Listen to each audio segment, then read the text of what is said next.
So it turns out that Boris Johnson had a chance to drive an FSD powered Tesla through the streets of LA, and he has written a blog post about it. I guess Tesla put together a situation where he was able to actually have a Tesla representative go along with him on this ride. Anyway, he was astonished, and in the entire drive, the Tesla FSD system only missed a single beat when a doorman at the Waldorf, hello, how do you say that? Astoria gave a hand signal to move forward, but the car didn't respond to that. Anyway, Umbaism gives us Anyway, he spells his handle Umbisam, Umbisam, Umbisam. Anyway, not sure which.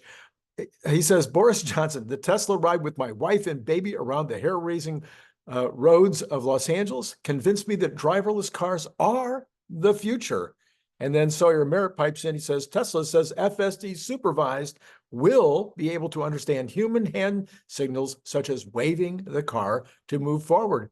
Tesla official, it didn't yet recognize that gesture, but we are fixing it for the next iteration. It should be done next month. I guess that's version 12.5. 12.4 should be rolling out this weekend, 12.5 by the end of June, and then 12.6, I'm not sure exactly when that one's supposed to come along. All right, this one is from SETI_Park.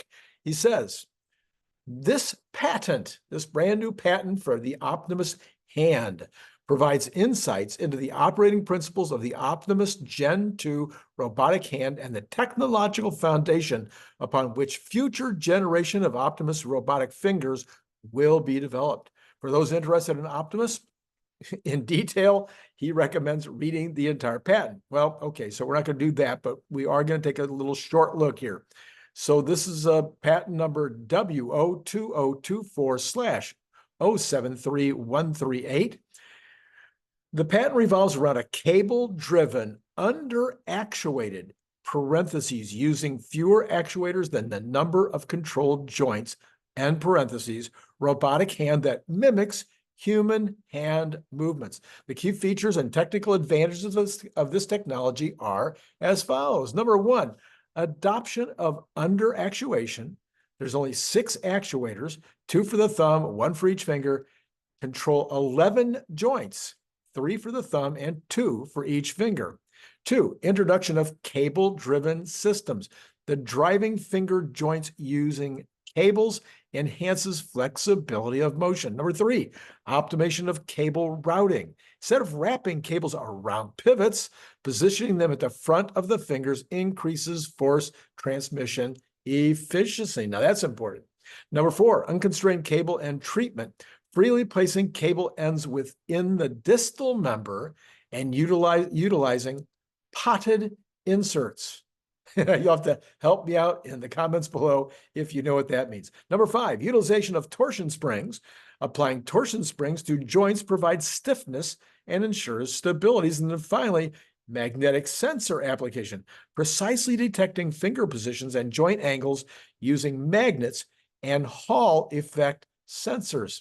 The technological advantages of all this, number 1, improved output by increasing force transmission efficiency between joints through optimized cable routing. Number 2, the simplification of the structure while securing flexibility and adaptability by combining under actuation. That's a new word we got to keep in mind. And cable-driven system. Actually, Scott Walter brought that up, I think, 2 weeks ago on the show. 3, enhanced durability by freely positioning cable ends. Number 4, stable gripping force and the prevention of backlash by imparting passive stiffness to joints using those torsion springs. And then 5, precise detection of finger position and postures through those non-contact magnetic sensors. Very interesting indeed. If you are interested in learning more, you can check out that patent, which has now been published. All right. So this is from James Catt. He also, as you probably know by now, he goes as Tesla Fan MTL. It says a significant second wave of shoppers are ready to consider buying an electric vehicle. They're poised to begin entering the market in the second half of the decade, according to the latest findings from the 2024 Path to EV Adoption This is a study by Cox Automotive. In the 2026 to 2028 timeframe, research suggests that 79% of vehicle shoppers, both new and used, will be considering an electric vehicle. And by 2033, 90% of all vehicle shoppers will have electric vehicles on their lists. So I'd sure love to know a lot more about how they came up with this data. I can see it being way off. But anyway, they're asking people what they think about the future. I just read a very long article, which I'm not going to report on you because I thought it was just too obvious stuff that we already know, but you know what's holding people back from buying EVs. It's the same old, according to that article. Number one is charging infrastructure, and number two is cost, or vice versa. And those two things should be able to be answered. I think it won't take until 2030 to answer those two things. Then it says, turning to, I say, not they say, I say, turning to economic news. By the way, I am not going negative on you. I am still an optimist on everything. I'm an optimist on the economy. I'm an optimist on the future of technology. I'm an optimist on Tesla in every way, shape, and form. However, I try to also be a realistic optimist, if that's a possible combination. And therefore, I want to look at all of the data, all of the information, all of the analysis, and then try to bring you the stuff that makes sense to me. Now, maybe sometimes I'm going to be biased because you might think something makes sense and I don't, or vice versa. But in any case, when it comes to this economic cycle that we're in right now, it's going to need to have a recession. You always need to have a recession because why? Because you build up excesses. This is not going to be any different this time. Now, will there be a recession in a year or in 2 years or next month? That's always the hard part to guess or get to or figure out. And everybody was wrong last year. I have to say, a lot of you give me a very hard time about missing certain numbers. Do you know how hard it is to predict a number? Yeah, okay. You're going to be right once in a million years. But being able to predict directionality is also extremely hard, as almost every single economic guru last year, I don't care who they were, in 2023 was predicting a recession sometime in 2023. They were also predicting that inflation would stay high.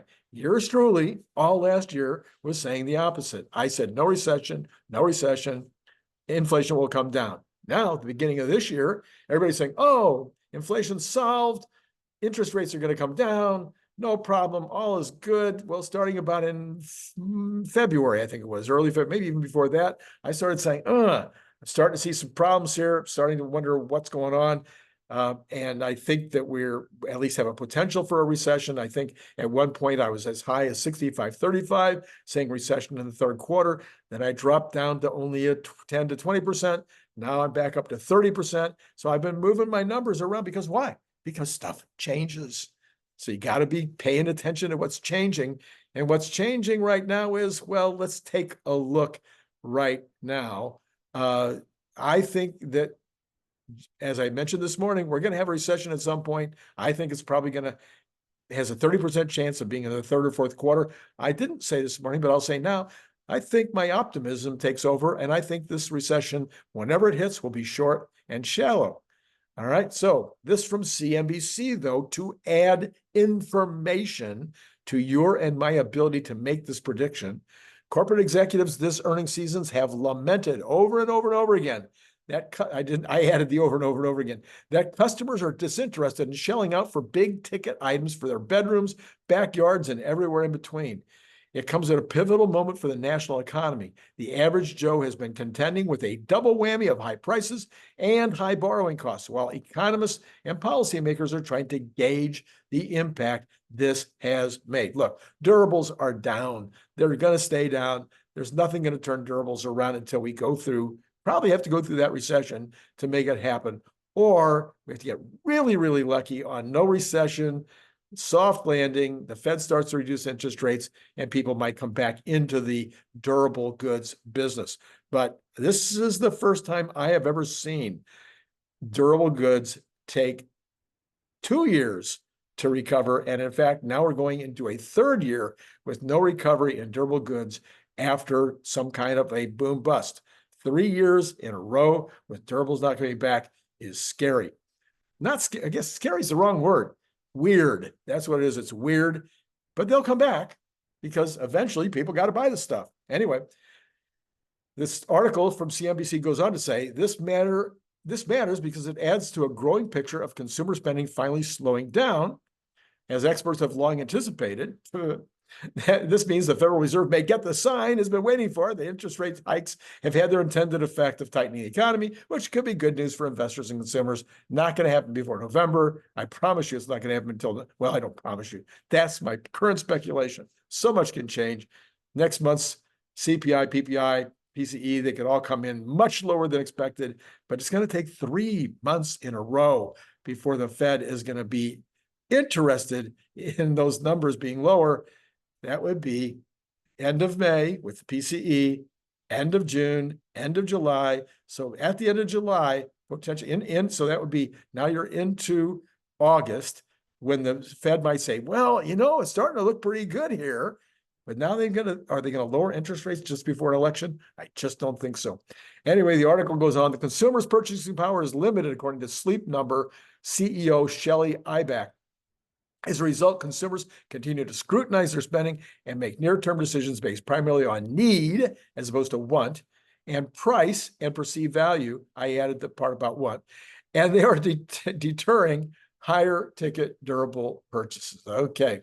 And then this from Barron's to add to the problems that we're facing. The market was really worried that inflation was going to re-accelerate back into the fours, said Doug Bykoff, chief investment officer at the Bykoff Group, an asset manager. The release we got last week gave you some comfort that the Fed doesn't necessarily have to hike, but perhaps too much comfort. The reality is that the Fed wants inflation generally to decline towards 2%, but that the core CPI, which strips out food and energy, increased by 3.6%. What's more, shelter prices, which comprise almost half of the core index, rose 5.5%. And as I reported this morning, rents went up 1.1% in 1 month. That's 13.2% per year. They also tend to be sticky. He's talking about shelter prices, which means inflation may still warrant nervousness from the Fed. The article says the debate is far from settled and core inflation remains too strong. And if inflation does start trending up again, many of the pillars of the current rally would fall. Bond yields, which slipped from nearly 5% in April to just over 4.3% this week, have certainly helped stocks rally, but a reversal, which has already started, they're already up well above 4.3%, but a reversal could send the S&P 500 lower, as has happened in the recent past. And from a market technician's perspective, yields look to be trending higher, not lower. Yields remain within an upward channel, writes Victor Cassell, macro strategist at Seaport Research Partners. No durable equity rotation currently in our view. So I'm not going looking for negative articles. Believe me, there are so many negative articles I don't bring you. I'm just trying to give you the stuff that's new and that makes sense in my humble opinion. All right. Listen, I might have Larry coming tomorrow morning. We'll see. We're going to find out. Maybe, maybe not. But if not, I am almost 100% done with a program ready to go that answers some of the questions that you've been asking in the comments, or comments that you've made in the comments that I'll comment upon. And if you want to add to that right now after you watch this video, put some comments down there. You don't have to stick to the subject matter on this particular video. Go ahead and ask me stuff that's outside of this video, or make comments about stuff that you'd like me to respond to, about anything you want. And then I'll try to get those incorporated into tomorrow's program, which I'm almost 100% certain going to do a program tomorrow responding to your comments. All right, this has been great. As always, please hit the like button and please subscribe. Please hit notify in case maybe you'll want to watch those comments tomorrow. Even better would be if Larry comes on, because boy, do I have a lot of stuff I want to cover with him. And then in the meantime, it's been great talking to you.